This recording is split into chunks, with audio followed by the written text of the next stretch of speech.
Hey, what's up? I'm Joe Lascola. I'm Sean O'Rourke. And I'm CB Smith. And I hope you got your mahogany ready, because we're talking John Carpenter's vampires as we go book to the movie.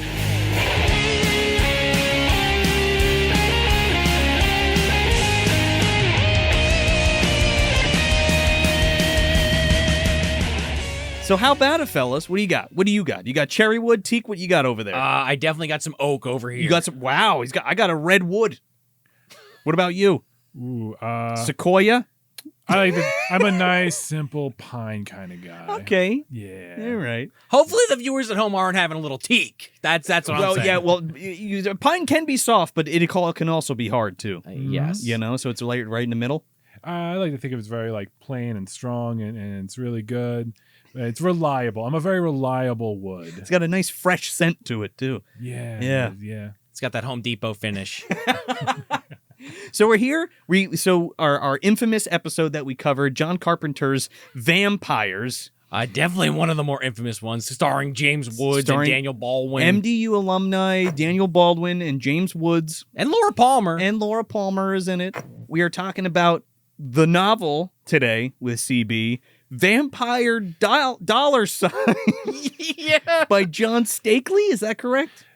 Steakley? Yeah. I always call them Steakley or Steakley, yeah. Steakley, like a vampire Steakley. Or like a well done, or like a medium rare Steakley. Yeah. With ketchup, obviously. Oh my goodness. You're fired. Yeah, exactly.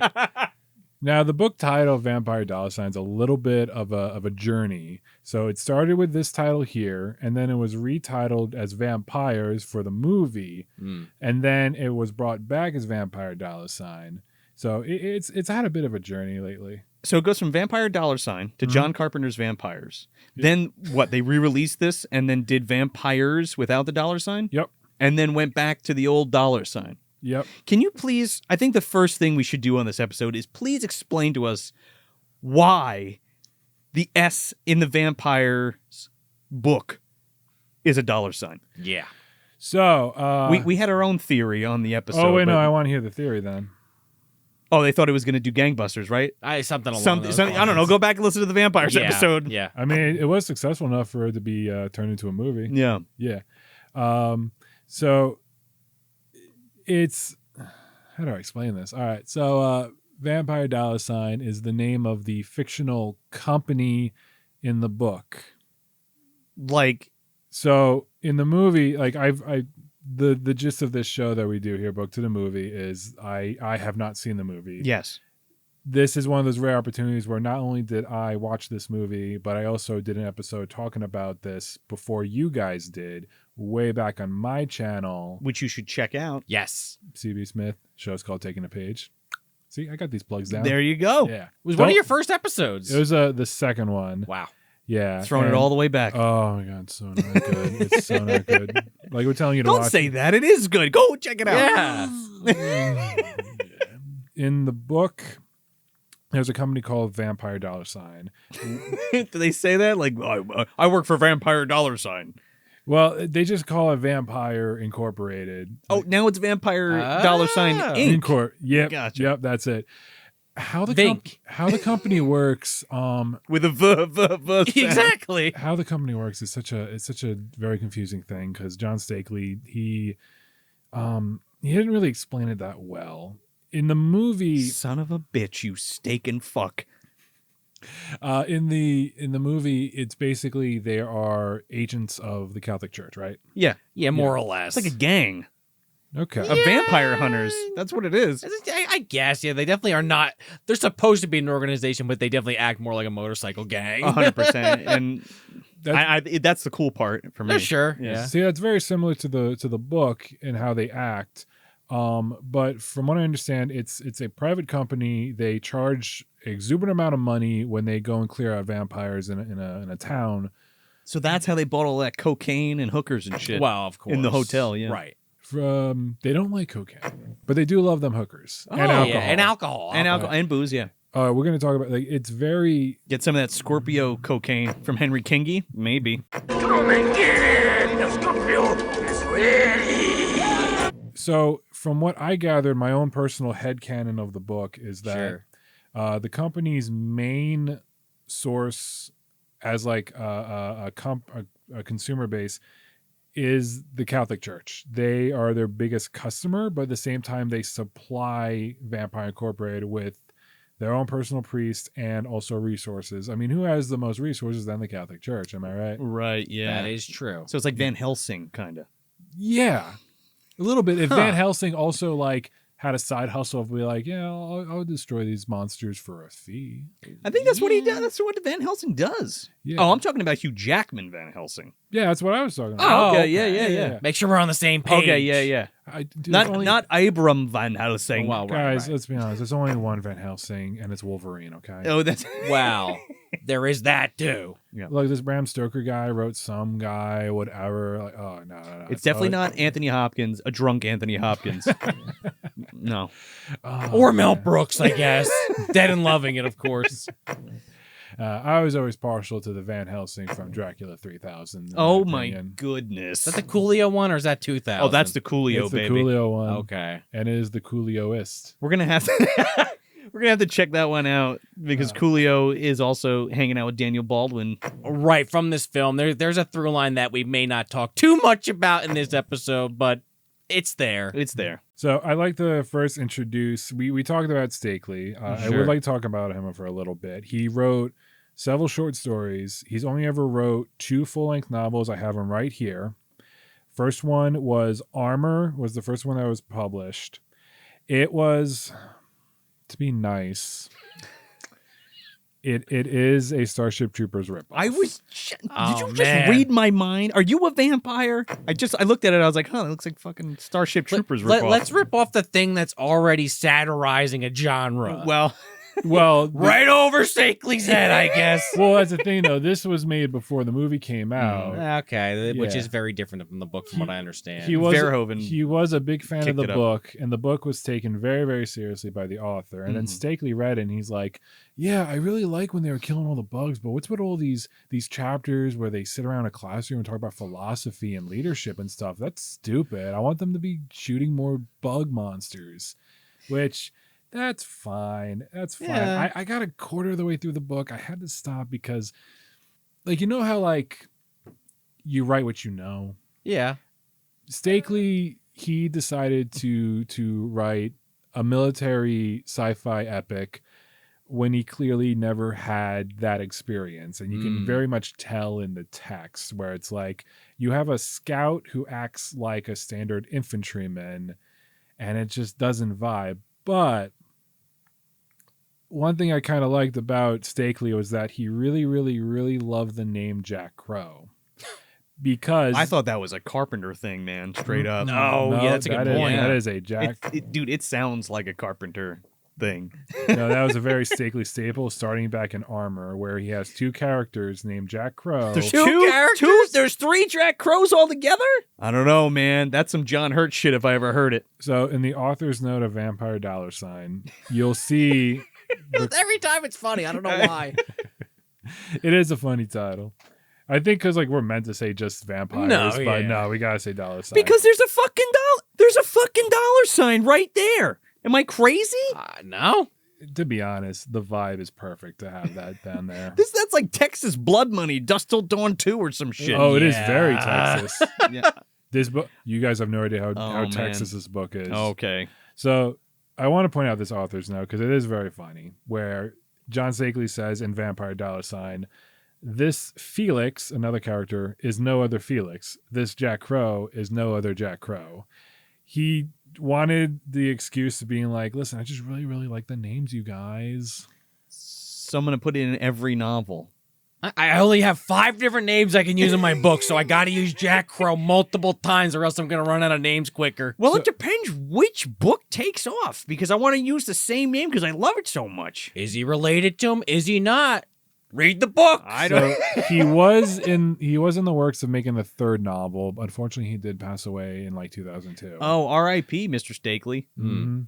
Never got to make the 3rd Jack Crow novel. The Jack Crow trilogy. Like Lubden, they're not connected like the Leprechaun movies, but he's always there. It's always the same character. Otherwise. Yeah, of course. You would have been great. It was going to be Werewolf $. Oh, are you serious? Yeah. Werewolf like, oh my god. So there's a little like he has I kind of like this. He has all these little like references and stuff in his books. Yeah. And one of them was the priest character in Vampire $. They're having conversations about silver. And some character's like, hey, I just thought it just works on werewolves. And the priest character's like, it does. And he's just very, very like serious about it. And they all pause. And then Jack is like, listen, no. I don't want to hear it. I don't want to know about no werewolves. We kill vampires. That's all we do. Yeah, like it's like unimaginable that werewolves exist, but vampires exist. So don't worry about any other mystical creature. I think Jack Crow the second is like, oh, I'm gonna fight my vampires, but no fucking werewolves. That's where I draw the line. There are no creatures in that black lagoon. God damn it! So mummies. Yeah. So for the off, mummy dollar sign. Well, now you're talking.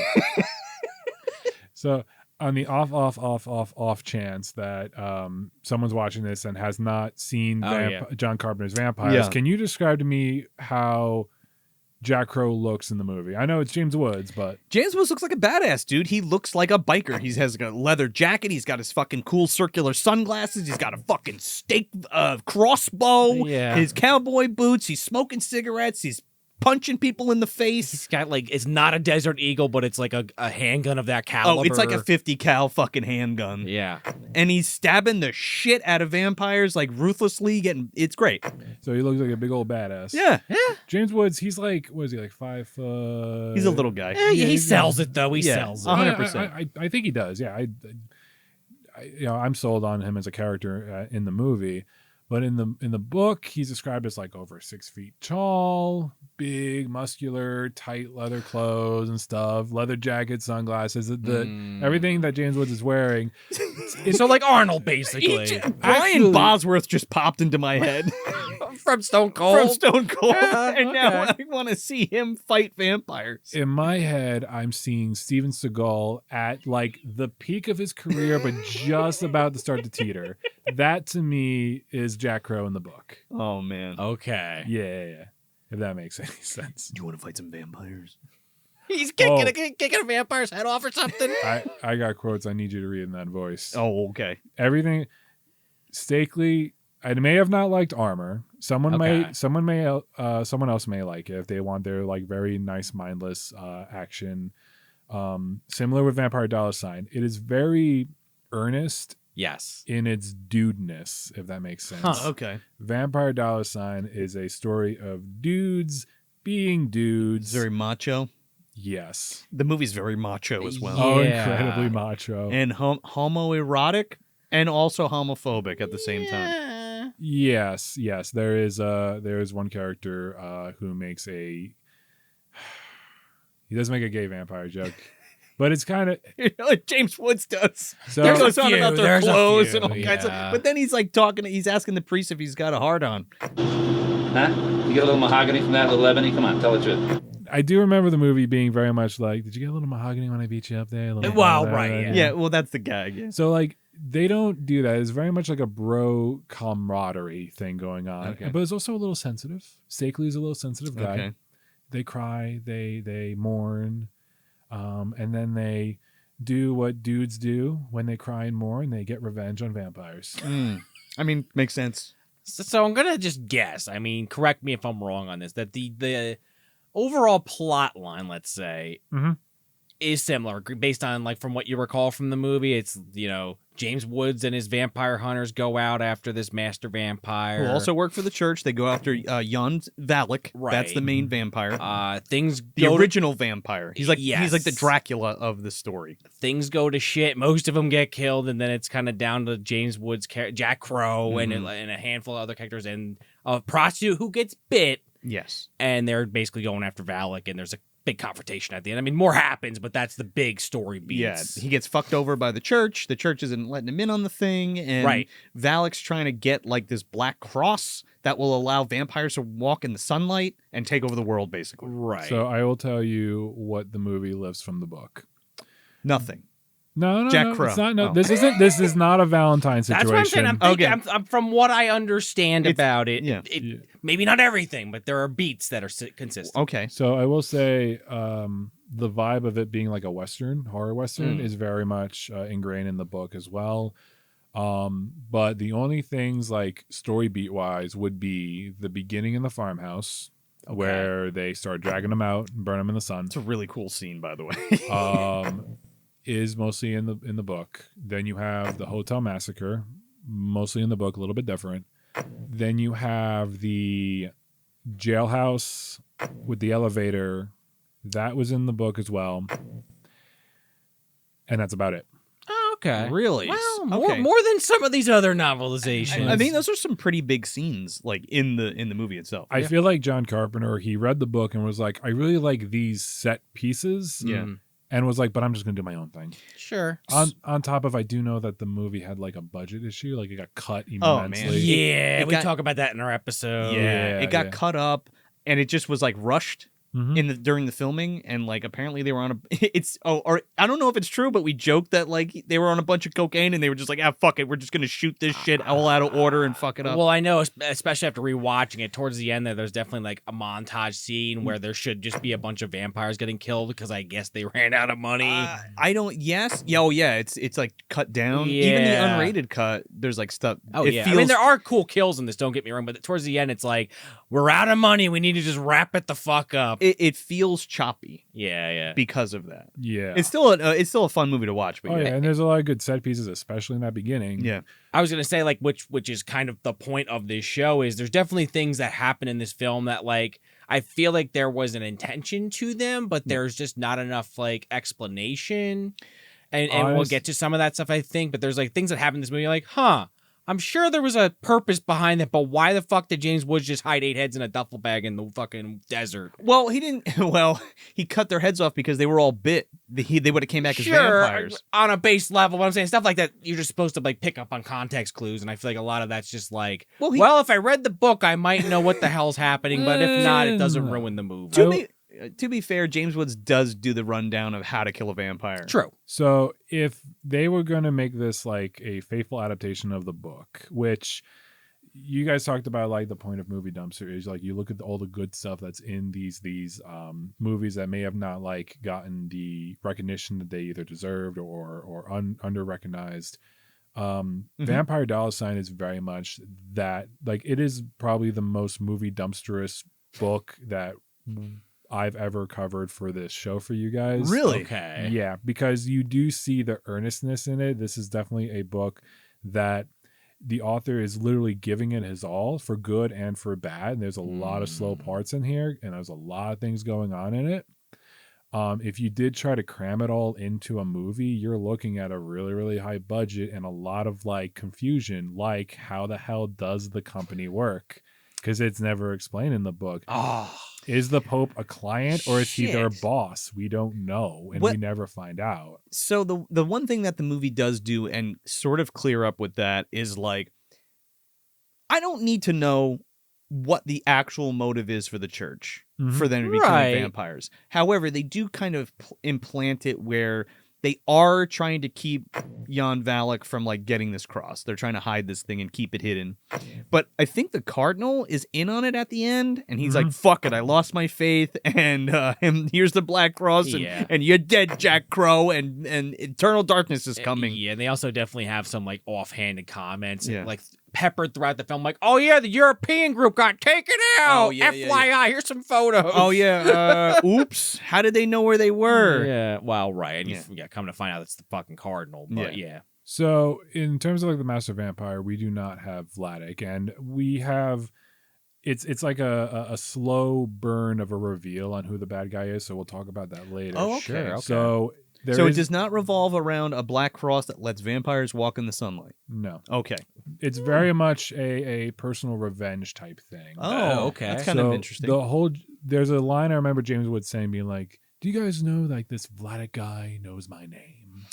Right. Yeah. Well, again, come to find out in the movie, it's because the Cardinal squealed on them. But at first he's like, "What the fuck?" And he tells a story in the movie about how his dad hid a vampire bite and then basically got his mother killed and he had to take his dad out. But it's a quick scene kind of for him to kind of make a point to another character. Yeah, I think he kills both of his parents, doesn't he? It's He does implied. say, he's like, Yeah. I killed both my parents, and I'm going to kill you. Yeah. It's like revealed to the priest Right. when they're in the bathroom and they have like that moment together. Yes, in the movie, right? When Yeah. he's like basically threatening the priest's life with a fucking switchblade. Yeah, by the way. Yeah, I'm checking my notes right now. I have Jack Crow's backstory, and it's a whole different thing. Like, Oh, really? Oh, yeah, Okay, I'm excited to hear this. Interested to hear about that.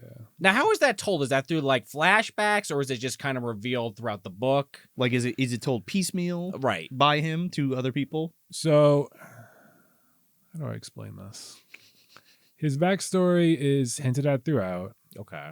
But the ultimate like exposition dump is given by a Texas sheriff. Now, when I say Steakley gave it this book his all, you can definitely see like he has a big love for Texas sheriffs, because this dude comes in like a Greek god being like, you boys are in trouble, I'm here to help. I heard all about you boys. And talked about Jack Crow being like, Crow, you've been kicked out of every single government agency that you've been on. DEA, FBI, CIA, AAA. So you could definitely like read the accent right off the page is what you're saying. Oh, you can, every page in this book, you need to read it in like a deep down southern drawl with blues backtrack music playing in the background and rock and roll. You have a second set of arms like Goro that are just feeding you chicken and brisket. Oh, there you go. Actually, While you read, obviously. Speaking of rock and roll, that is like the phrase given in the book. It's kind of like this end point of being like, all right, guys, it's rock and roll. And I did the math. It's said so many times in the novel that you have a 1 in 10 chance of seeing the phrase rock and roll uttered by a character in every page that you read. You have a 1 in 10 chance. Rock and roll. Steakley was filling out the word count. Let's just have fucking Crow say this a few more times. I need to get this word count up. So you could get phrases being like, at the all and lost moments that happen in the book, he's like, well, we gotta do what we gotta do because, well, rock and roll, damn it, because rock and roll. Oh my God. I'm glad that didn't carry over to the movie. I mean, he might actually say it once in the beginning I when they think he's- first go after that like house in New Mexico. I think he says something like, let's kill some fucking vampires. Maybe. I think Yeah. that's the line. I mean, that's a good enough line. It's very to the point. Be like, oh, what are you guys doing? Killing some fucking vampires. Well, yeah, no, that's good. Makes me think of John Goodman in Arachnophobia when he's like, rock and roll. And he's like killing all the spiders. Still haven't watched it again. Oh, One man, day it's we got to great. pull the trigger. Oh, we're on doing that. it, man. Oh, I gotta watch it too. Yeah, I think that's a novel too. Stay tuned for book to the movie of Arachnophobia. Yeah, And a comic too, I heard. Oh, yes. that could be interesting down the road. We got to pull the trigger on the movie first because Yes. that's part of the bit with this show. But yeah. So the book opens up with one of those fake quotes that sometimes authors will put a real quote before their book. It's like a main theme or Like whatever. Stephen King all the time. All the time. I kind of love it because Yeah, it's so do very I. nonsensical. Yeah. Not John Steakley. John Steakley will quote his own character. Oh, of course. And the funny thing is, like, it does, a version of this quote does appear in the movie where it is, when we're editing this, let's put in some nice blues backtrack music. Okay. I know fucking well that there's a God because I kill vampires for a living. Are you listening? I kill vampires for money. A lot of it. So don't tell me there ain't no God. I know fucking well there's a God. I just don't understand him. He does say something He says something like that. Yeah. Also, werewolves now too that we know from the book. well, No, right. Jack told the priest, I don't want to hear it. You I don't wanna fuck hear with it, but if there's a god, there's and vampires. There's also werewolves. If we're Yeah, going by exactly. True Blood logic, there's also fairies and godmothers and on the whole other Trolls bunch. and elves. Yeah, Maybe. half vampires or something. Underworld Troll came up dollar with something. sign. There you go. Under the bridge, they have long hair. Well, they already made that movie, Yeah. Troll Hunter. Anyway, So you were saying though, like, so how do we get this backstory on Jack Crow? So Is that how the book opens, or no, you said no, it's peppered throughout? You well, said. the sheriff drops it. Yeah. So that sheriff doesn't show up until like much later in the book. Yes. There's a lot going on in the book. Woof. It begins with Jack Crow in jail. Oh, Apparently- like Skyrim. That's kind of interesting. It's kind of interesting. You might want to know how I got here. yeah. Oh, you're finally awake. Yeah, exactly, exactly. Rise and shine, Gordon Freeman. All right, let's start in the jail then. So it's not much to that. He's in jail. He makes fun of the deputy. So John Steakley loves sheriffs. He doesn't like deputies because this guy's like a big fat guy picking his nose and stuff. And Jack kind of eggs him on to open the cage and like tricks him and pushes him in the cage and locks it. And Jack is like, later, Homer, as a joke. And then the fat deputy's like, how'd you know my name was Homer? It's on his name tag. So it's kind of like the low-hanging fruit kind of humor sometimes. Yeah. All right. Yeah, so in that, he's in jail. Apparently this happens a lot, where he goes into a town and they're like, please, Jack Crow, help us kill vampires. And then at the end, they're like, you're too expensive, so you're going to jail. Walter Peck. Basically, everyone's Oh, okay, Walter yeah, Peck. yeah, yeah. Oh, my God. Well, again, in the movie, they give him booze and cocaine and all kinds of and hookers. That's is- your payment. So we get to that at some point, but before that, you have this big staged thing where the Vampire $sign company of guys, they staged what looked like a vampire on the loose, and they're like, we're going to release him unless you get Jack Crow out of here. And Jack is like, I already left, guys. To get out of jail. Yeah. But it was a ruse because it was just a guy in makeup. This guy named Cat. The cat, like it was Peter Criss from Kiss. If he had makeup on, it's possible. Yeah, he was there. Oh, Beth, can you hear Jack Crow? Can you hear me? Yeah. He's hanging out with Mistake from Home Sweet Home, obviously. The Kiss Army's going vampire hunting. Yeah. Mistake's creaming his pants at Sorry. the sight of him. Rock and roll forever. No, it's all good. Cat he's never named in the movie, I don't think. But there's a guy who looks like him in the movie. He's the one that has like the blonde hair and like in the machine, he has like a machine gun during the hotel scene and then kills off. But in the book, he's one of the last survivors. Okay. Cat is like this surfer dude that sheriff who also does an expedition dump on him. He's like, Cherry Cat, did you really give up a whole good career of painting rocket ships to go be a vampire hunter? And Cat's like, actually, I was a sci-fi author, artist for covers. And the sheriff is like, I don't understand the difference. And Cat's like, well, yeah, like a hobbit or two. And the sheriff's like, I don't know what the fuck a hobbit is, but all right. Oh, my God. What's a hobbit, precious? So, like, throughout the book, you can definitely see Steakley just, like, nerding out about literally everything. And that's what I mean. Like, it's a very earnest novel of just, like, he throws everything at you and you're kind of appreciative of it. Same with, like, the writing style. So, like, they go into the hotel, right?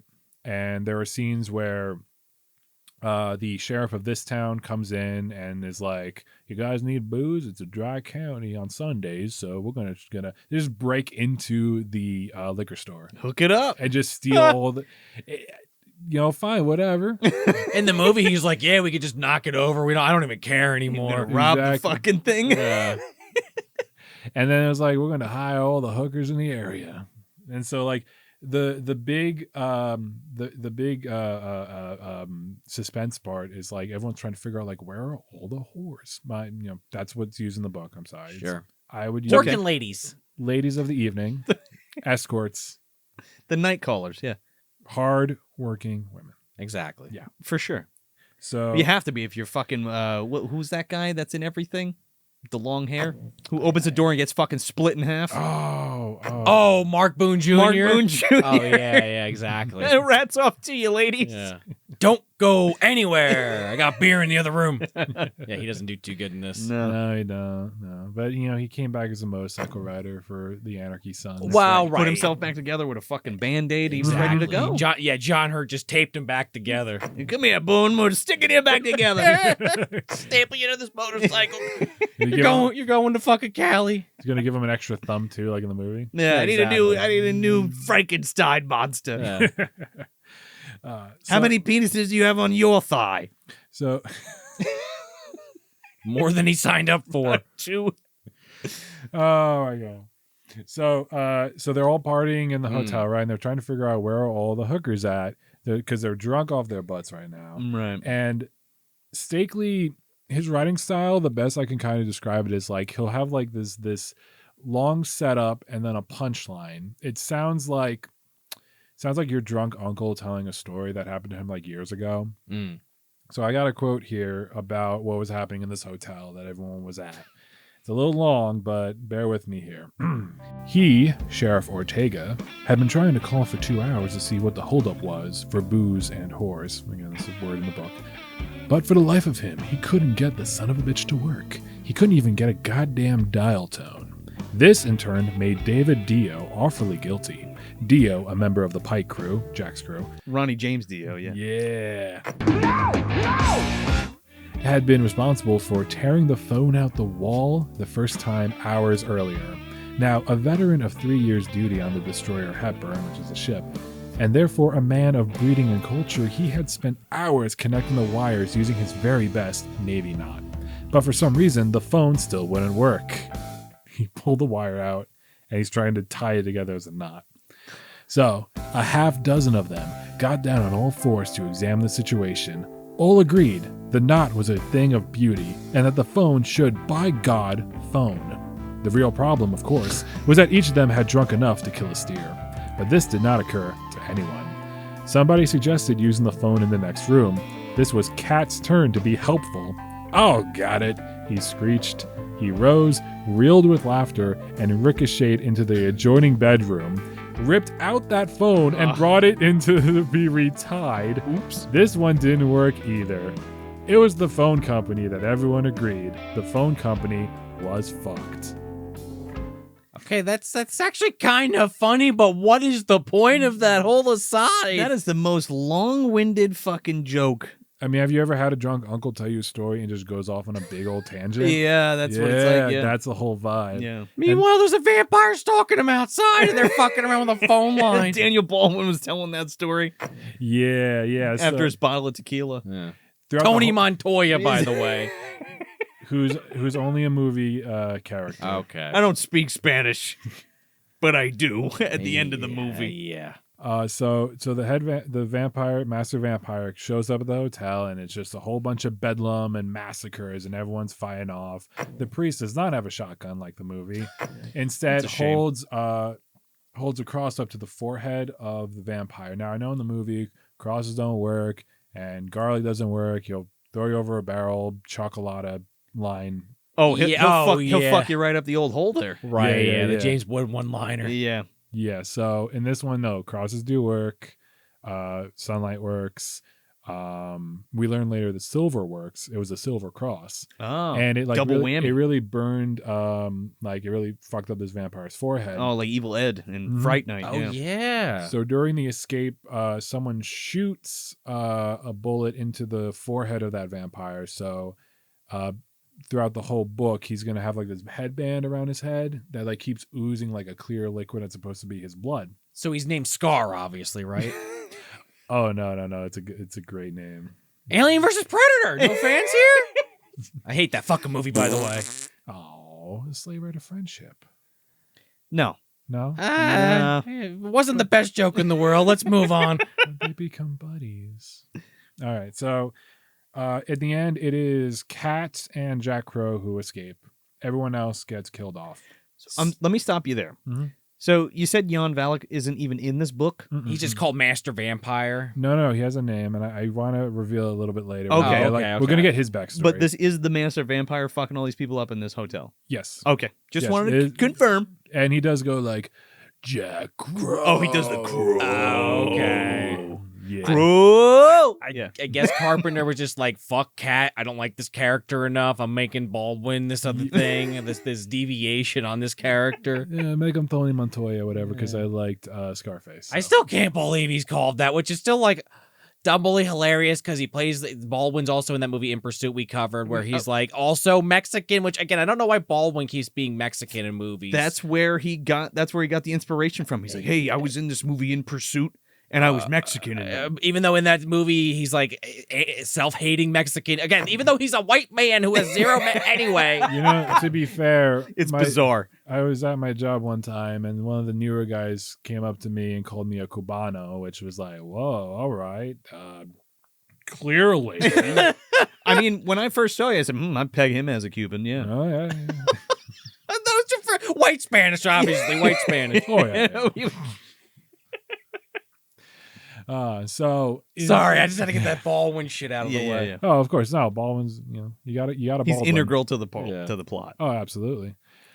So there was that prostitute in the movie who gets bit, and she becomes like the psychic link. There is no psychic link, but there is a character who does show up, who basically is her in the novel, but she doesn't show up till much later. Okay.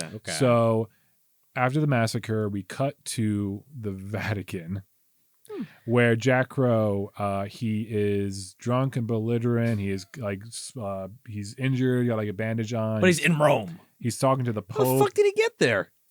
They got him there. They just brought him there. It's fine. Yeah. Got him on a plane. The secret Vatican jet? Oh yeah, there is a secret Vatican jet. There's a scene Oh, later boy. on. There's a scene later on with like, we got to get to Rome tomorrow, and they're like, all right, we'll get you a flight. Don't worry. So Jack is drunk and belligerent. He's talking to the Pope. He's calling him his ass holiness. That's a Jack Crowism for sure. Yeah, that is very much. I would like to hear James Woods say that. Yeah. Absolutely.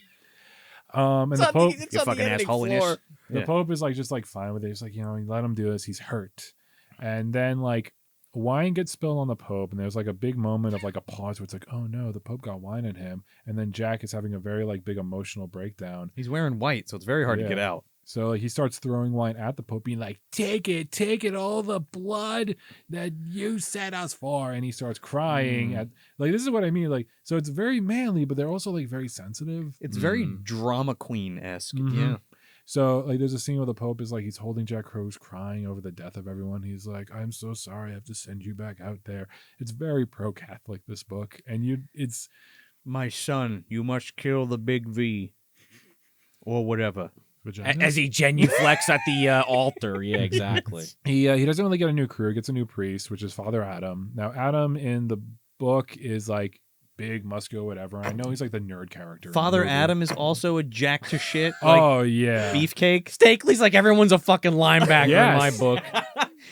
Everyone is jacked. There's a moment where they talk about like the old headquarters, which is like this mansion in California where everyone just like they exercise, but they drank and they ate like crazy, but they all exercise to make sure they're ready to hunt vampires. Oh my God. They're The all vampire training gym. yeah, they're all dude bros being dude bros hunting dude bro vampires. For the church. Oh my But- God. They do have a mom.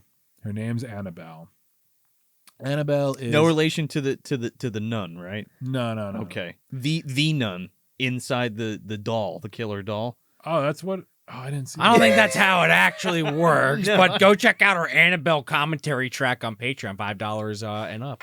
It's a fucking demon. It is a demon. It Yeah. is absolutely a demon, depending on the movie. So Annabelle is her backstory is her husband, who's now dead, was the one that founded Vampire Incorporated. We don't get any more details about that.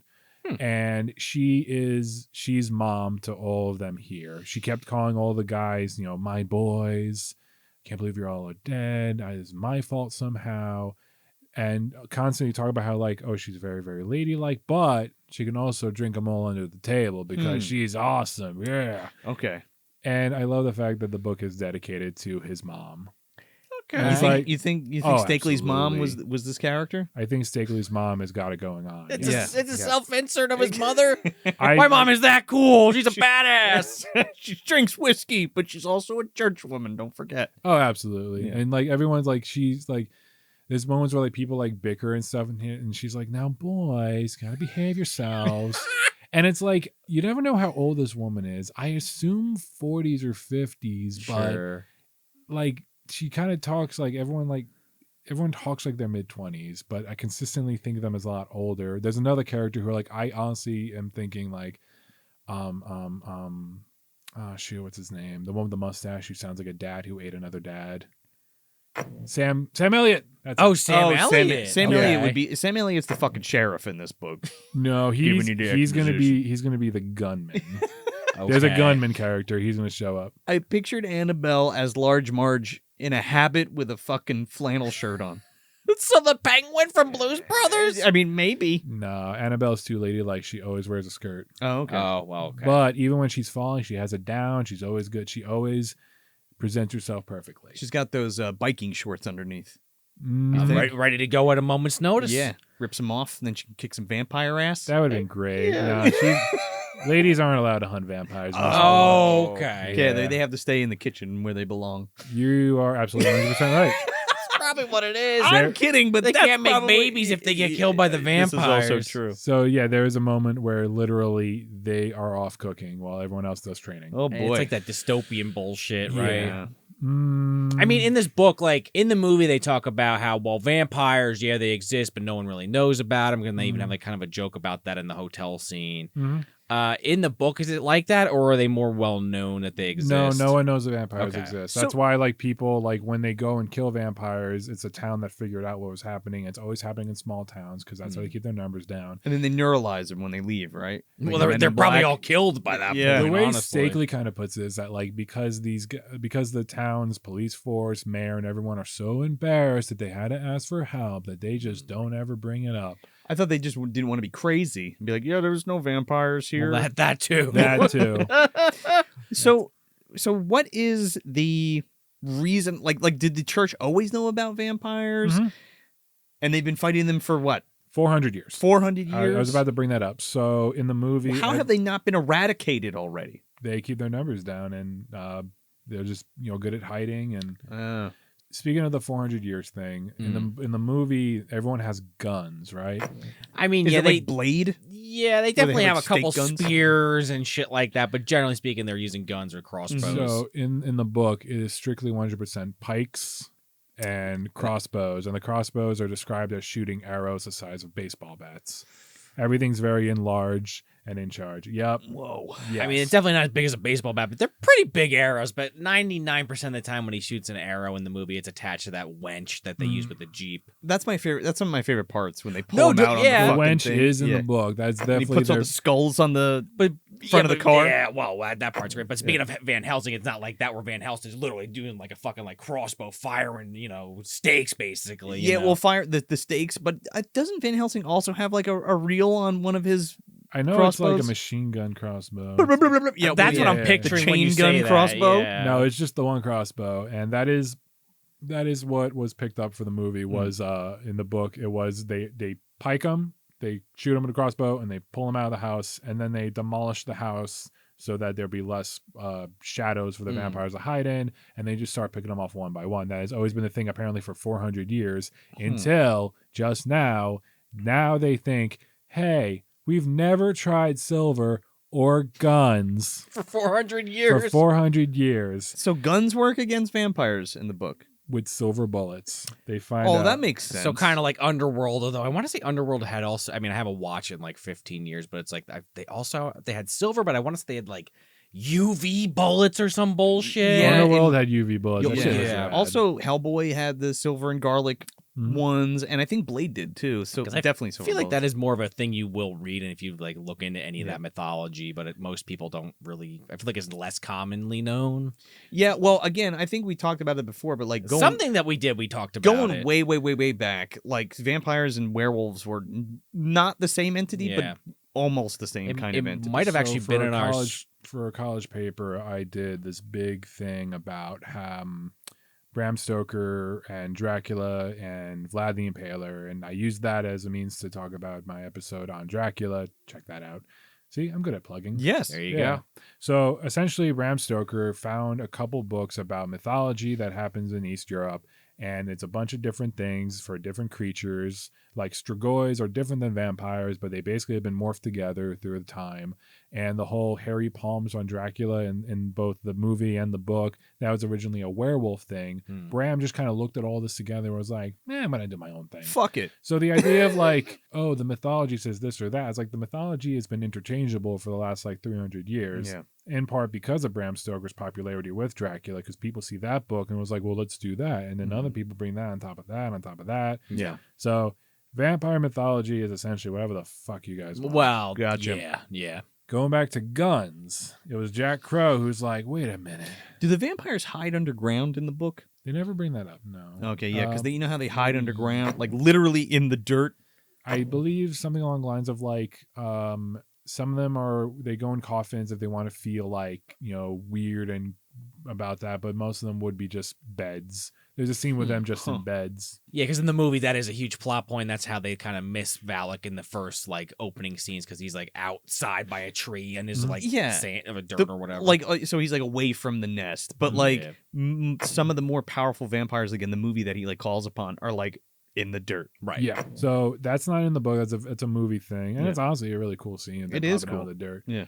The gang, they're all together. They just figure out about guns, so they're going to order silver from the Vatican. Or Dick Miller. He's some joker ordered those fucking silver bullets and never picked them up. That's true. Yeah. The Howling. it took me a minute because like, wait, I saw that movie not too long ago, and the book too is also great. That's not again. We're trying not to say we got to cover that, but we've that talked is one. about The Howling before, and we got to do that in the Gary Bradner classic. I recently bought the trilogy of the books. Stay tuned. It's coming eventually. Yeah. So again, with Steakley's writing style, I want you to read. This is verbatim the quote and Jack Crow's realization, being like, "Wait, guns? Hell yeah, let's do this." So. Jack Crow, stepping numbly along with the others into the empty grand foyer, thought, guns. And then he thought, guns? Guns! Guns! Guns! Guns? He all but shouted. All turned toward him, surprised, alarmed, worried. What? Carl asked him. Guns! Guns? Guns! Jack hugged him and yelled, yes, goddammit, guns! Hot damn guns! Don't you see? Guns? Guns? Guns! Rock and roll. What the fuck, Steakley? Let's kill some fucking vampires. Meanwhile, the Vatican's like, well, we've had these bullets lying around for like 300 years. I guess we should finally use them. Is there like a fucking Vatican smithy like making these bullets? Like in Dark Souls? Just making them one after another? I would like to point out to the audience, this was not rehearsed. When you said guns and you said guns, it literally says guns. Guns! Guns! Yeah, guns, man. Rock and roll. So no, the bullets are made by. But if the way it's portrayed in the book is like this is some big epiphany, like oh my god, why did we not think of this sooner? Why have we not thought about putting small silver projectiles into something that shoots them very fast? Exactly. Yeah. We're just stuck with pikes and freaking winches. Fucking stupid! Like that makes me like think that the entire church, not just the cardinal, like in the movie, is in on it because they're like, well, then we would have solved this by now, and obviously we don't want that. No, because we're making too much money killing the vampire. I mean, this is the Catholic Church. They decided to finally have their Sundays in English instead of Latin in the 70s. So you know they're a little late to the game. Hand around that collection basket. We got to pay for silver bullets. Don't eyes empty your pockets. Ding ding. As anyone can tell, I was an old Catholic boy growing up. Yeah. The Irish guilt is embedded in my soul, Smith. Don't ask no questions. Yeah. Don't ask no questions. Just give the money. So the silver is actually made by a person in Vampire Incorporated named Carl. Carl the silver guy. Carl, the mechanic, silver guy. He's basically, what's his name from Blade? Whistler. Whistler. He's Chris Christopherson's He is character. so much Whistler to the point that he's like, he wants to be out there on the front lines, be like, I want to be fighting vampires. And they're like, you're too old. Does Steakley go so far to have him like quote Blade and say, "Oh, well, I'm just kidding," you know? I'm going to stick a stake up your smelly ass or whatever he said. No. But he is working on a vampire detector, which works on like electromagnetic fields or something. It's never explained in the book, but there's like, yeah, we have a vampire detector now. That's interesting. And then they just fuck off and never talk about it. No, they use it, and it's integral to the plot at some points. Really? Yeah. So what is it? It picks up. It beeps. Yes, yeah, but like a PKE meter or some shit. It just beeps. But does it pick up on Joe? the Joe, okay. Joe, it beeps. That's it.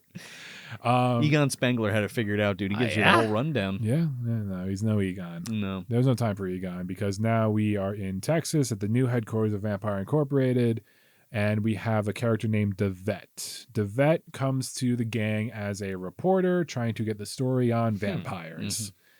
And it's here that we also learn that when they're done hunting vampires, Annabelle, mom, puts them in a trance to record their encounters. And apparently this was such a big emotional ordeal because everyone died. So everyone's in a very melancholic state. Because they almost have to like relive it to explain it to her, even though they're Yeah. tranced. Huh. She has to devet them. Yeah. Well, right. So It's part of the devetting process. Yeah, well, exactly.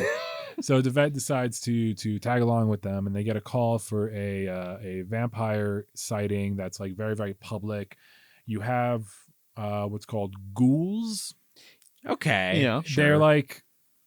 They're not conscious vampires. They're more like zombies, and they're dragging these people into a shopping center in the middle of this town in Cleburne, Texas. Mm-hmm. John Steakley does not like Cleburne, Texas. He goes on and on about how it's a shitty town with nothing to do. Is that where you grew up? I was about to say. Guess where he grew up? Cleburne, Texas. Texas, yeah. Another self-insert. Steakley couldn't help himself. So before they venture off to do this fight, they need a gunman because no one knows how to shoot guns. So enter Felix. Yeah, because they all did pikes and crossbows. Maybe that's why they never thought of it. They never bothered to pick one up. Jack Crow's been killing vampires for 4 years, according to the book, and only now is he like, man, maybe we should shoot guns. Never had that epiphany, huh? No, I always never. thought a shotgun might do some damage. No. Why did I never buy one? No. Oh man, yeah, like silver ball buckshot. There you go. Exactly. Or silver slug. Even put some acid shots in there. Resident Evil, this bitch. Grenade launcher. Hell yeah.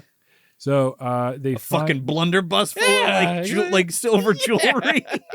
So throughout the book, you have these interludes of flashbacks, and this is one of them where Jack is reminiscing about working in the DEA. He's trying to stop that dreaded. He's trying to stop that dreaded drug, marijuana. What? He's south of the border, and he meets with a guy named Felix. Are the vampires running marijuana? No, Okay. it's before vampires. Oh. Yeah. So before vampires, before he was in any vampire hunting business, he meets a guy named Felix down in Mexico trying to stop a Mexican drug cartel. Felix is another character that's in Armor that is now in here. Same character, just same name. Different character, same name, which is why the authors note this Felix is no other Felix. This Jack Crow is no other Jack Crow. Because in here... Just use a different fucking name. But no, we wouldn't have Jack Crow. Man, we need the stupid through line. But I read Armor. I know what he's talking about. Jack Crow? So in this book, Jack Crow is like an escaped convict, and then Felix is a soldier. So in this one... It's a different timeline, different lifetime. Yeah. So now we have Jack Crow in this, and Felix runs, and this is a callback to Armor. Felix owns a bar called the Ant War Saloon. Okay. Because they're in So there war is a with- through line. There is a through line, even though they're not like any others. That would piss me off if I read that book. This isn't like the Lord of the Rings. Like, you're not going to be like, I got to the second book. Well, Where's Frodo? it's not There even are clever, hobbits though. in here, so Well, that's true. Yeah. Yes. The man painted hobbits. yeah. Yeah. On Bad sci-fi, example, then, I on guess. sci-fi covers apparently, because that's what. Okay. Yeah. It's coming for you, Ralph Bakshi. It's coming for your money. Yeah.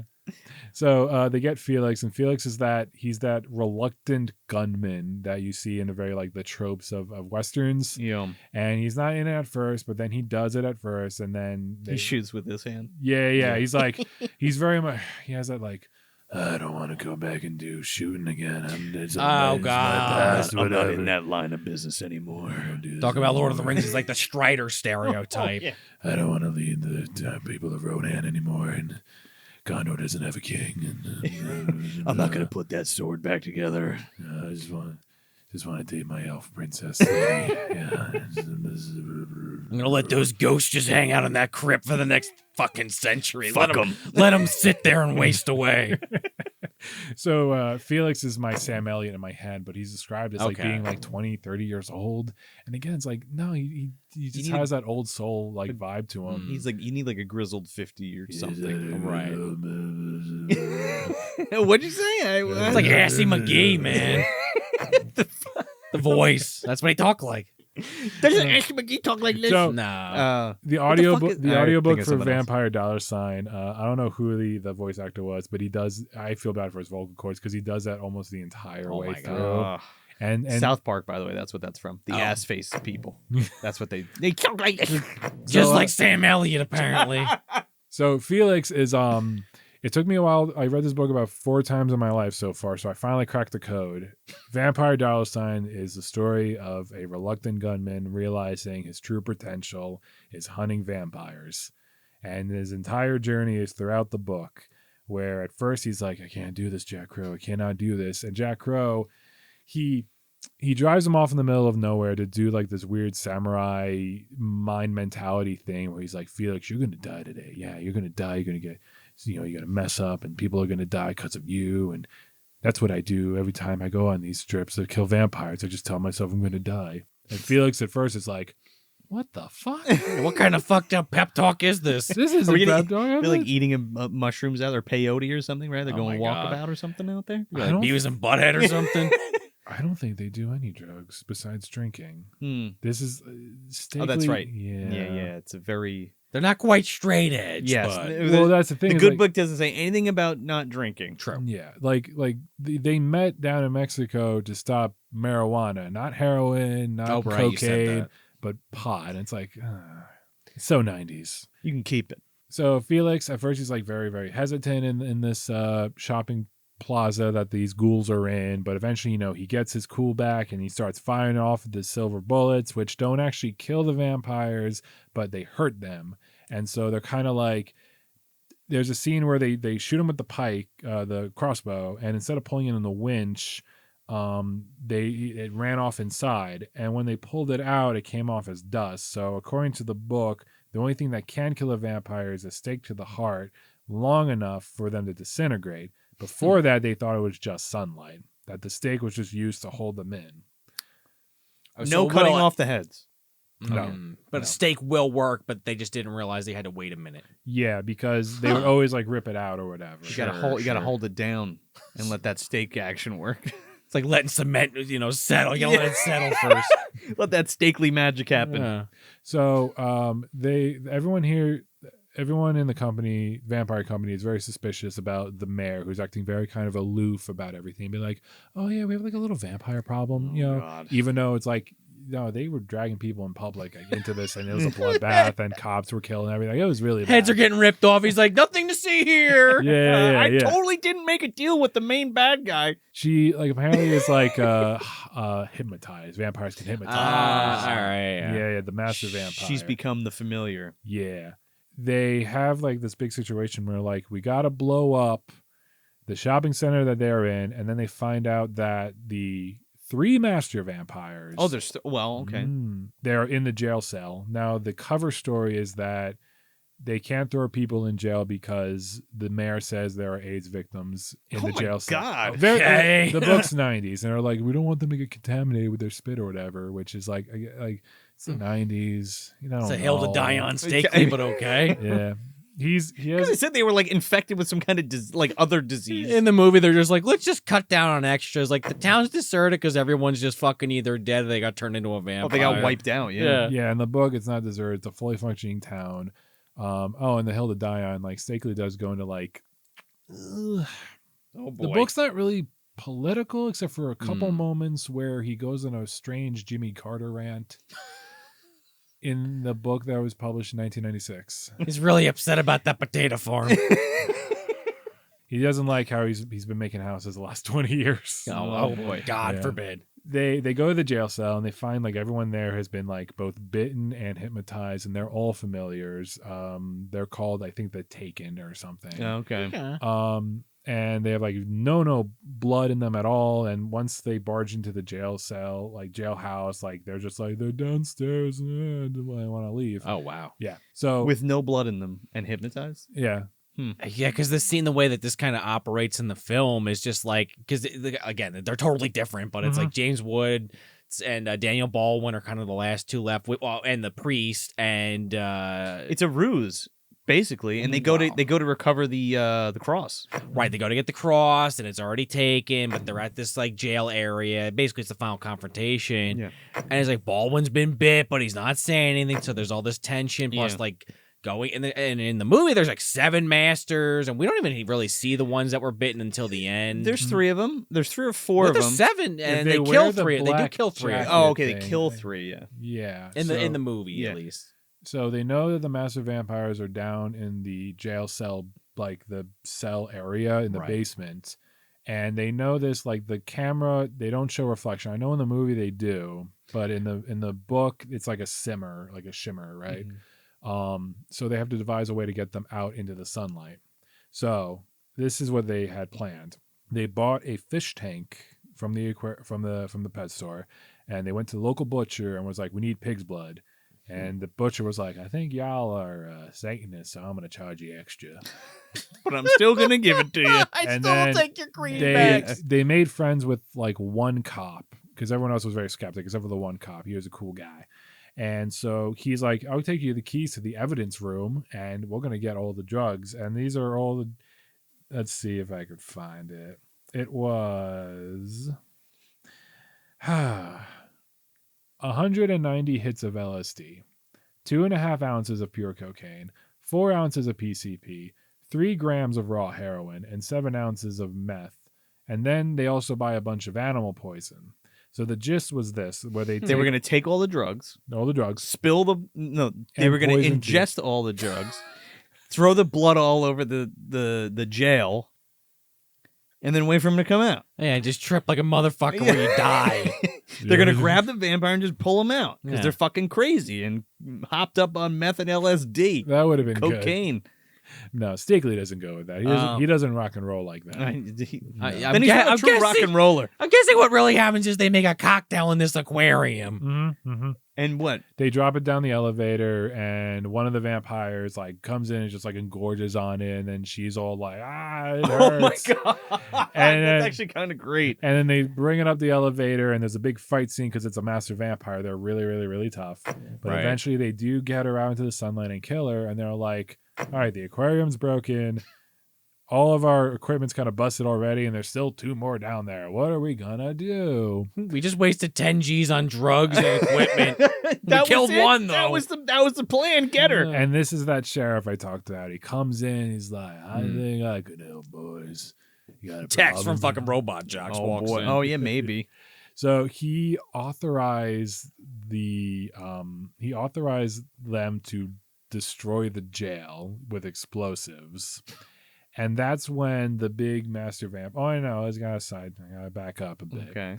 So the master vampire, the one with the headband around, he comes up from the elevator. And he's like, What's his nickname, by the way? You didn't tell Not us. actually Scar. He doesn't have a nickname, and I'm not naming him yet because we're gonna get a big reveal. Okay. All Right. right. Here we go.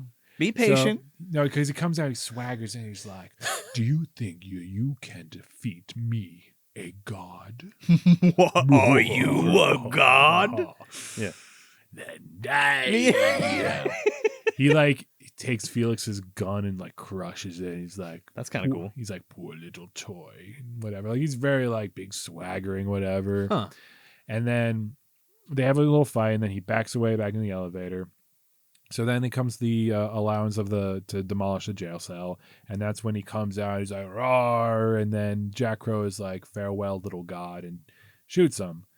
And then With a silver bullet? with a crossbow, Oh. yeah. And then so that's all done. The massive vampires are dead. We're about halfway done with the book. Get the fuck out of here.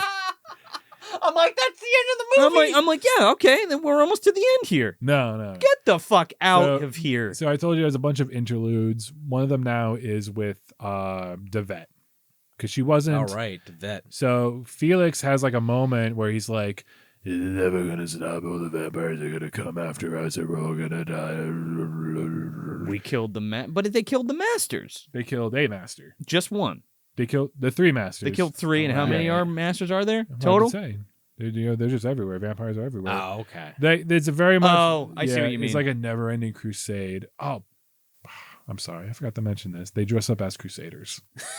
Like James Woods people Yeah, to fight them? So they get leather jackets and shit and like it's chain some kind- wallets. It's described as like a high-tech plastic with a Oh, good on you, John, for not and doing that looks, shit. It looks like the old medieval crusade outfit with an actual halogen lamp Oh, cross. you mean like Oh my legitimate? God. Okay. Legitimate looking crusaders. That's ridiculous. They use it because it's like a UV light, and they use that, and it kind of works. It doesn't really work, basically, but they do it anyway. So they dress like that, Fucking Knights Templar vampire hunters. pretty much. Yeah, Okay. yeah. bikers. Kinda. The Bikes Templar. The Knights Templar. They're driving around fucking like, I can just picture them like on Tron bikes or something, but they're like all pure white and Oh shit. my Yeah. god. So they kill the vampires. They're having a big fight, and Devette's like, "Stop fighting! We need to kill them all." And she reveals that she was bitten.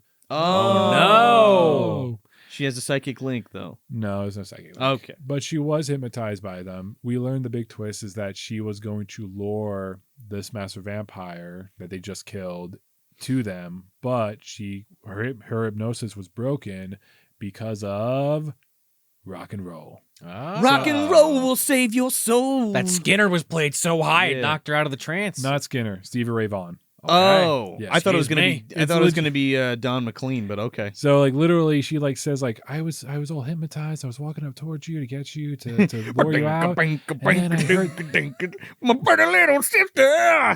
and I hear this heavenly music. What was it? And Jack's like, well, that's Stevie Ray Vaughan, Texas rock and roll. It's kind of great. That's kind of great. It's so sincere, and I can't be mad at it. Yeah. This Steakley, I can't be mad at you. Stevie Ray Vaughan, the cure to all your vampire problems. Steakley wrote himself into a fucking corner. Was like, how do I get out of this? And then the fucking something came on the radio. Yeah. He's like, Stevie Ray. Oh yeah, right in there. Stevie Ray. Apparently, vampires automatically only like classical music, and they're like, "Huh, typical." So like that scene. Lestat's favorite. It's kind of odd that like kind of ironic. James Wood is like, forget all you know about vampires. They're not really frilly, whatever, and they don't do this or that. But they And listen to Beethoven. But then Steakley's like, no, they're exactly like that. They're Wow. all like that. Yeah. Yeah. We get Devette's backstory where we learn our master vampire's backstory. Devette, she is a like her family's like big, high, upper class, debutante, Dallas, highfalutin women. Like in this old money kind of old situation. money, yeah. yeah. And then She's a Southern Belle. oh, these Southerners the best. I do A declare. very dainty woman. She goes to this academy in high school, and then she graduates, and she comes to this party, and she learns that our vampire, Ross Stewart. Any relation to Rod? I just love the fact that like you have Vladik, right? This old time. Just, Wow. Like, Wake up, Devette. I got something to say to you. It's a vampire. And he's a okay. Yeah, Ross Stewart. Ross Stewart. His nickname was No Class Ross back in school. She fucks with him when she sees him as a vampire. Oh, it's No Class Ross. He's a vampire. It's actually a little bit different than that. So I think Steakley accidentally made like one of the best vampire villains. So he's basically Victor Steve the vampire. Yeah. he's basically Victor de Morta from Valentine. Yeah, I was Okay? gonna say he's Victor de Morta. He's got Okay. huge de Morta energy where he's like very like whatever, nerdy, lanky, Nobody very likes me. awkward. No one likes me. The Right, girls which- think which- I'm gross. which was Jeremy Melvin in the movie version. Melton. Yeah. Yeah. Very Jeremy too, like just very like just like ugh. So he's that character. And what I love about this as a vampire, he's still that character. Just a vampire. He is Like immortal, but like a loser. yes, but because he has hypnosis powers, all of his weird, awkward conversations now work. So he's like, what's his name from What We Do in the Shadows? The Yeah. energy vampire. Oh Yes. God, yeah. So another way to describe him is like he's the kid in the early 2000s who would say hello in a direct message to girls on the internet, thinking he's clever or being cute. I'm He's not tipping that hat. I'm not Milady. saying that was me. Oh no. Listen, I just had some growing up to do. I'm sorry. No, all you had to say was, "Hey, I'm quoting Labyrinth." All right, you ever see There that you movie? go. Yes. I am quoting Labyrinth. I'm not reminiscing about my awkward teenage years. No.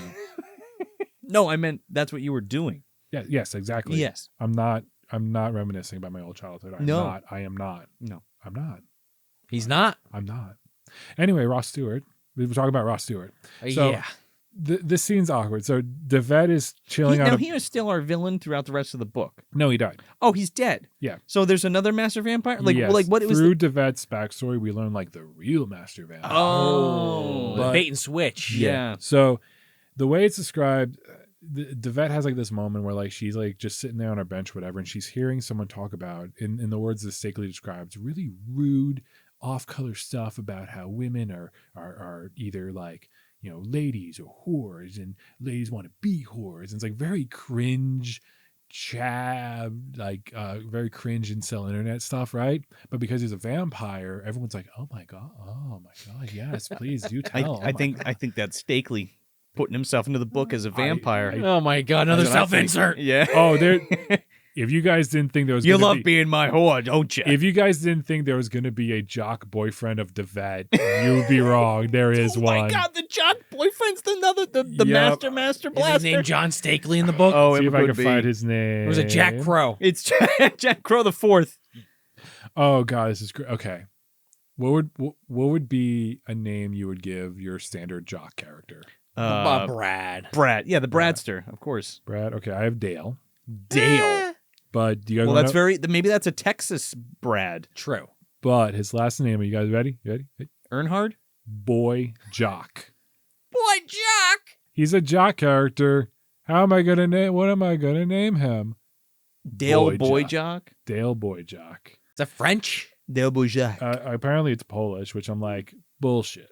Yeah, you would know. I would. Boy know. Jock. That's not it's not Boyjavsky. Is that it's Bolshevik? It's Bolshevik. It's Dale Valak. Yeah, that's his name. Yeah. Well, right, yeah. So Dale Dale. is the main vampire? No. Dale is a ex-boyfriend. just an ex. Okay. Yeah, he's thank just an God. ex that shows up. He's at the party too, and the vet's like swooning over Ross Stewart. And again, like she comes out and she's like, oh my God, Ross Stewart. And Ross is just like, hello, Devet. I so looked forward to our visiting again. And I'm like, ugh. Oh my God. He's Total such- barfola. You gonna come see me in Las Vegas? So then Dale Boyjock shows up. He's like, get your hands off Devet, because she's swooning and fainting or whatever. And Ross like grabs his fist and does like the big like superhero like. Oh, he has a Spider-Man moment. Yeah. So like just showing off his strength or whatever. And then he calls Dale a quote wimp ass gigolo. I don't know. Whoop! That's a juggalo. Oh, Excuse me. I don't know what that means. I don't know what he means by Gigolo that. is like a man prostitute. Man, yeah. Well, I know what gigolo Deuce means. Bigelow, male gigolo. But Dale Boyjock is not a gigolo. He's a jackass. Yeah, Just Yeah. insulting him and male prostitutes in one foul swoop. I guess. Yeah. Like it didn't age well. It's a very 90s book. Get your damn hands off her, Biff. I don't know. So What the fuck does this have to do with Yeah, vampires? right. Like, where are we going with this, Devet? So Devet's storyline is basically this: Ross uses her to go live in Devet's aunt's her aunt's mansion, and uses it as like a headquarters, and then uses Devet to do like basically toying with her, using mind control, making her a prostitute, and all this stuff. And then we meet our big headmaster vampire who orders Ross Stewart to go kill Jack Crow. Ross Stewart, go kill Jack Crow. Yes. His name is. Oh God, hit me with it, baby. Here we go. Lionel Richie. I'm dancing on the ceiling. It's a vampire. Yeah, it's true. His name is Simon Kennedy. Simon Kennedy's fine. It is, yeah. He's a Belmont. That would have been nice. No, he's a Kennedy. No, I know. They're all Americans, clearly. There's no European vampire influence. Oh How my did he God. become a vampire? Do they tell you my how he God. becomes a vampire? I just realized this. His name's Simon Kennedy, and he lives in Dallas. JFK got shot in Dallas. So Oh, back into the left. right. Yes, back I into guess. the left. Oh my God, John Steakley. What? Do they tell you how? Important things that happened in Texas. Oh, the president got shot. Why do all the vampires live in Texas? That's a good question. It's very I- sunny and dry there. Yeah, Again, I mentioned True Blood earlier. Why does everything happen in the universe in that fucking 5 square miles in fucking Louisiana or whatever it is? Also true. I think Yeah. Robert Rodriguez did a better job well, with the titty twister. The titty twister, yeah. Yeah. In ancient vampire ruins. How the fuck did this jackass become a vampire? Oh, they never mention how his backstory, but he's like, But he bit Ross Snyder or whatever the fuck his name is. No, he's basically just like the head honcho, the big tough guy who's like, this is his neighborhood. Ross Stewart kind of moved in. And Ross it's like, Stewart. so Simon Kennedy's like, if you really want to live in this era, you got to kill Jack Crow. He's been killing our guys for 3 years. So it's a power move. Mm-hmm. Yeah. And So- if you want this turf, you have to Yeah. execute Jack Crow. Gotcha. So they go to Simon Kennedy's like, this is like the never-ending story, by the way, where It the is. fucking movie's the only the first half of the book, yeah, and then you're like, what the fuck? yeah. Like So- Carpenter had the foresight to just lob like Just like, 90% of this off. Just chopped it. They go to Simon Kennedy's place and they're like, it's super like fortified. There's human guards there, and it's in a really nice neighborhood, so they can't get authorized to blow it up like they usually do. So they're like, oh no. And then vampires find them and they're like, oh no, even more. And they have an all is lost moment because they split up. Carl, the Winsler guy who made all the gadgets, he died in a big blaze of glory. I was just gonna say, you go on a blaze of glory. Yeah, Fuck we you, only- vampires. We only see the aftermath, but you Okay. see like blood everywhere and Yeah. Oh, man. stuff. So he gets like a proper vampire funeral a vampire hunter funeral Oh, okay. where they do chop his head off, but they have like a Why? custom. I don't know. it's I guess so he custom. can't turn like you were saying earlier. Yes, I but they don't don't. know. They haven't cut anybody's heads off yet. But like they also have like a stake that's engraved with his name on it. Did they put in through like a his big heart? ceremony in a Catholic church. Huh. Annabelle, mom, also is like heavily injured and she's in a hospital and lost a lot of blood. And they're like, the vampires will come here and whatever. And then Annabelle, She eats it. Another one bites the dust. she goes out in a very stereotypical way. She takes sleeping pills and like kills herself in a noble Because it's all Okay. coming down. because she knows, in her words, it'd be like, I know my boys will never leave me in this hospital alone, and if they're here, they're gonna die. So there's only one thing I need to do. She's not going to heaven though. Well, According to according- Mr. Steakley. Yeah, Okay? yeah. like removing herself from the chessboard, if you will, kind Yeah. of thing. I mean, I gotta respect that a little. Yeah, so we have an all is lost moment, and Jack Crow runs away, and they're like, we don't know where he's been, and all the vampires know all of his regular places he goes to, so they're like, well, let's try that. Let's go to a place we know that his vampires will see him. To the Blade Rave. Mm-hmm. Of course. In this case, it's a bar on top of some really high tower in Dallas, and Felix Yeah, finds Deacon him. Frost is there. Yeah, of course. Felix finds Jack Crow talking with a vampire, which is like a big like, whoa, what are you doing, Jack? That's not a human, that's a vampire. And then Huh. Felix does like, this is the only like true Jack Crow movie-ism that is in the book, where Felix goes up to this vampire and says, hey, little god, is it true that your dick don't work? Because the, Shooting dust, didn't we? It's possible. Some shit. Gramps is probably shooting some dust from, Oh, from yeah. House too. because the vet points out that's like, oh, vampires, they make you feel all this type of pleasure, but they can't get it up. Ah, They're dealing with some teak. they're doing some mouth stuff. Yeah. Little Yeah. charcoal. That stuff's just not moving at all. It's just dust. Oh no. So it's something like that. And then like there's a little fight going on in this balcony. It's like 20, 30 stories up in the air. It's kind of J- cool. He holds- Erectile dysfunctional vampires. I'm sorry. I just thought that was kind of funny. They're like sex icons or like, You gotta Yeah. take a blue pill. yeah. The red pill, yeah. One of them.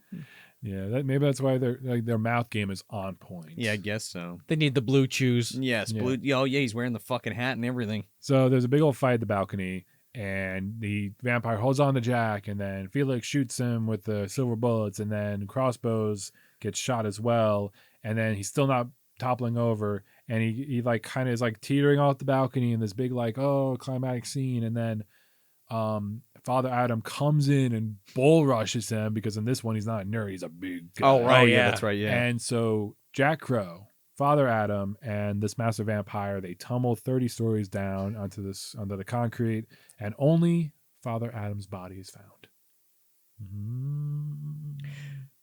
Okay. So we now cut to this big giant opera house opening. Apparently Simon Kennedy was pushing on this because he just loves opera and hates Okay. rock and roll.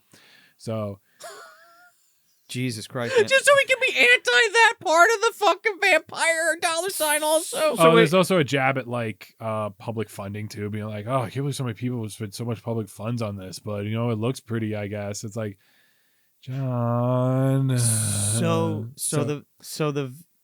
middle master vampire he's off to the opera house to go enjoy in the middle of the night.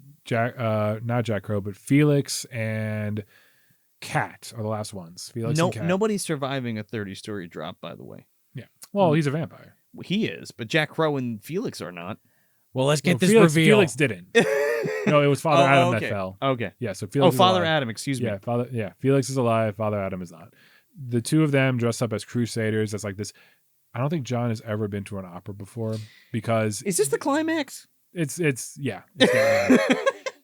John describes the opening of an opera house as like kind of a circus. There's like jugglers and performers and maybe Two-Faces juggalos. there. I don't know. Yeah. And so they dress up as like crusaders as like part of the act or whatever, but they're secretly wearing their crusader outfits with the crossbows and everything. And so they douse Simon Kennedy in gasoline, light him on fire, shoot him with a crossbow. In the middle of everybody? In the middle of everybody, run him over with a truck and pin him down and shoot him in the crossbow. And that kills it. And everyone's like rejoicing, being like, heck yeah, we just killed a master vampire at night. It's never been done before, like shooting guns. It's never been done before. Hallelujah! Praise the Lord. So they do that. They stop the master vampire, and I believe everyone thinks it's like part of the act of the opera house that they just douse a guy in fire. Wow, and that was part of it. that was better than the performance last night. So we cut to the Vatican, and this is Jack Crow's point of view. Jack Crow is angry and he's hurt because he's in the most holy of places, so it hurts him, right? It hurts vampires being in holy places. There's a scene earlier. Wait. So Jack Crow's a Crow is vampire now a now? vampire? Yeah. Okay. That's how he survives, I guess. Okay. And I you thought he don't- was going to the fucking Lazarus pit in the Vatican. And I'm guessing this is the reveal and everything. So he's revealed to be a vampire, and he comes in and he's like trying to find Felix. He finds someone on the bed and he's like, Felix, I got you, and opens the covers and it's the Pope. And the Pope is like, I'm sorry, my son, and touches Jack Crow, and Jack Crow just blows up in a burst of light. Rock and roll. That's what he does when he explodes. Rock and Pope. The Pope went rock and roll, and then That would have been so Oh good. my blows god! away Jack Oh. Crow. Just says dinner. It disappears. Rock and roll, my son. Rock and roll forever. Rock and roll all night and party every day. And the power of Christ compelled him to explode. Oh, Okay. that's Yeah. okay. Which is just like He can just touch vampires and they die. Yeah. Why wasn't he doing that the whole Why time? the fuck is the Pope on the front lines? I've read this first when I was 14. I thought the same thing. I was like, why did the He Pope could just just go be like, this way? You're Exactly, dead. Super Pope. Yeah. So Felix, Jesus Christ, vampire hunter. there's like sequel bait at the end. Felix marries Tibet. A new priest shows up. They have like a fighting force of more priests, and they're gonna go kill more vampires. And then the end. And then Steakley said, fuck that. I'm selling this to John Carpenter, and I'm just never writing anything else. That's what happened. He made a Well- bunch of money, and then that was it. He was trying to write Werewolf $. Oh, yeah. I forgot about that. It's been a while since I've read his obituary, but he was like working as a car salesman in Texas, which is a good, you know what? Anyone who's an aspiring author thinks like their first book's going to make $1 million. That's not the case, guys. You're going to have another job. So that's realistic. But I can't hate this book as much as I make fun of like the tropes and the bad taste like of Devet and Annabelle's characters or whatever. It's just something about his writing style is very earnest and goofy and nerdy and awkward, and just like you can tell he literally threw everything at the plate, including the kitchen sink. And it's like, you know what? It's a good thing you never discovered Twitter, because I'm sure your opinions would have gotten a little bit worse. But Yeah.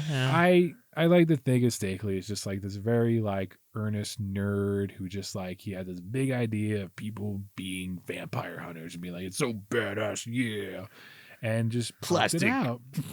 Plastic costumes. Crusader. And Yeah. like nothing makes sense and whatever. And this is definitely like so much better than Armor, where Armor was also like he just wrote the stories that he read about, but never understood why the stories were they were. Yeah. Vampires, though, is very much more like you could definitely see more of himself in it. Yes, he put Clearborn, Texas as like his big like, I fucking hate this town. Yeah.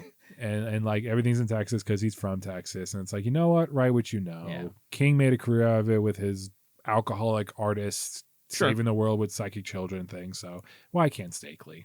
Yeah. And it sounds like drastically different from the movie, so you could probably like actually check out both and get a different experience. Absolutely. Yeah, 100%. And like we didn't talk about the movie a ton in this. I mean, we again go check out that old episode. Yeah. I mean, what else can I really say? Baldwin's fucking crazy in it. James Woods great. Like it's actually a pretty good action movie. Definitely with some humor that doesn't hold up as much as we like the joke about the mahogany. Still pretty fucking funny. Yeah, I think 95% of it holds up. Uh, It's pretty damn good. It's like a 4 out of 5. It's on the shelf. It sounds like the book's on the Yeah. shelf. I consider the movie I would say like a 3 out of 5 just because the ending Sure. really bogged it down with the budget cuts and everything. And Yeah. The book, Yeah. the book I would put in a very similar way too. Like it's the writing style. Like I had like a couple sections here, and I don't think they were like the best way to express. Like it's very just quick, fast paced. It's like 350 pages, but you feel like you're really zooming by it. There's a lot of shit in there for 350 pages. It's a lot. It's like it's packed. It slows down a lot during those interludes because you're like, yeah, I get it. Felix is the new gunman, and the vet. I get she was tortured for this, and I don't need to see all that torture. Just tell me about it a little bit. Exactly. Yeah. Right. Vampires is like one of the better 90s John Carpenter films. Oh, wow. 100%. There's that too, yeah. And like Even better than Ghosts of Mars. no. Yes. He made all the right choices and all the right cuts, it seems. However, I think like Sean said, like reading the book is a different experience. And again, it's like I said before, it's that never ending story thing where like you get the first half for the movie and then you get to experience a completely different half of the book with the continuation of the story. Now, when I was getting copies of this book, I originally wanted to do an ebook because I really wanted to control F rock and roll just to see exactly how much were in there. I managed. Did you make notes? I did. I made a lot of notes. Oh boy. And the awkward thing about it is like something up with the rights with the book where there was a point in time where like you couldn't get a new copy. It was like in like it was unavailable, like out of print. Someone must have bought the copies because now it's back in print with the original title, because there's like covers of this book where like Jack Crow is in like army uniforms with a crossbow, and it's really, really bad. Oh boy. And the audiobook is available if you have like Audible's premium subscriptions free. I believe it's on YouTube still. Like you can listen. It's very easy to get a copy of this book either in audiobook form or as a physical copy now. And yeah, check it out. Like I said, I believe it's like the most movie dumpsterous of books that we've covered because it has that like you can see all the little moments where it's like, you know what, I really like it. I really dig where you're going here. There's a couple like little off parts, but you're already past that to the point where you get to another good part. And he tried it. He was trying hard. Yeah. He ventured off to write a fun, action-packed horror western with vampires, and he succeeded. I wonder if there's some kind of any of Werewolf $sign written.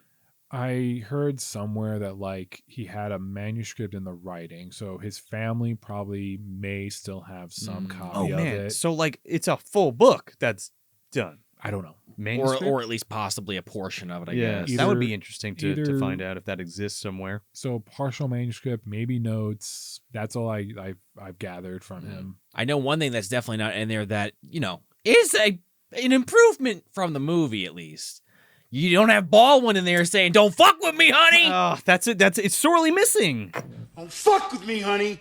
Again, But that's still, why- still can't believe it's in this movie, and I think In Pursuit It's in both. or what was the other one? The Terminator one we did for Yesterday's Target. Yes, Don't fuck with me. Not honey, but don't fuck with me. classic All Bal- 3 movies contain that. classic Baldwin line that you're he not does- going to get in the book because the character doesn't exist. Yeah. Again, Yeah. Tony Montana. Why? But R.I.P. whatever. All the best stuff is in here, though. Yeah, it's like a you ride. said, It's a one of- ride. it's definitely one of his better '90s films. Yeah. It's not the best movie, but I like it quite a bit actually.